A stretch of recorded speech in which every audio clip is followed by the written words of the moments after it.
You very likely have the wrong idea of what persuasion is. If you've studied persuasion, then you understand this, but if you haven't, then this might be useful for you to know. Okay, let's start with minimal pairs, which are two words that sound exactly the same except for one very subtle difference between them. Now, if you're a native speaker of English, you have no problem identifying the difference between the two words. But if you're not a native speaker, it might sound like I'm just repeating the same word twice. Like, you don't hear the difference between them at all.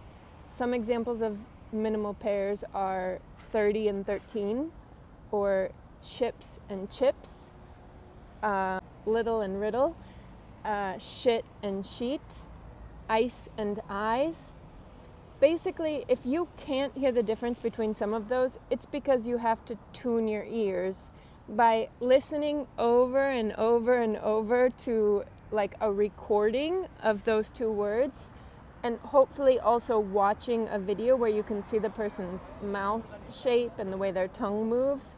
And at some point you will become attuned to it, and then you will not be able to unsee it. Like, once you see it, once you feel the difference, you can't not see it anymore. It's kind of like if you've ever met a set of twins. Like, my friend has twin babies, and when I see them, I think they look the exact same. I can't tell them apart. But once you've known twins, like if they're your own children, you can totally tell the difference. So it's like your eyes are attuned to the difference. Well, that's how it works with minimal pairs, like sounds, when it's a language that's different from your own.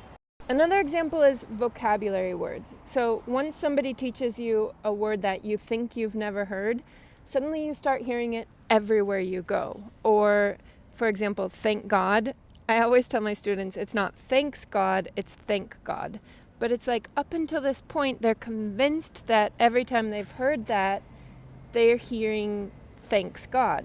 But once you realize that it's not thanks, it's thank, that's what you hear everywhere you go. Thank God. Okay, and then the last thing is like this psychological principle that I'm sure you intuitively recognize, but let me explain how it works. So when somebody gives you a gift, you're compelled, or you feel this need to give something back. Like, basically you feel like you owe something. And this is a psychological principle, which is why sometimes you'll receive free things in the mail, or somebody will give you like a free gift on the street and then ask you to buy something. We all know that, it's obvious, but once you see it as like a psychological trick, then you might start to recognize how that's being used against you, or how you can use it to your benefit. These are all ideas behind persuasion.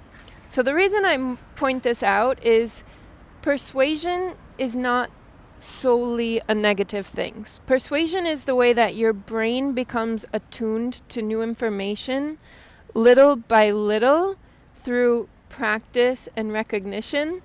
And I think we often think of it as just like a salesman's technique to get you to buy something, which it is, but it's also how we can train our brains to recognize patterns, to learn new things, to be open to new ideas, to understand how we're completely closed off to things that we might think don't exist at all, or to defend ourselves against threats and dangers in the world. And again, you might think that this is obvious, it's intuitive, but there are a lot of places where, like the words shit and sheet or ice and eyes, like you don't see it because you haven't been, your attention hasn't been drawn to it enough, and you haven't focused enough energy on it.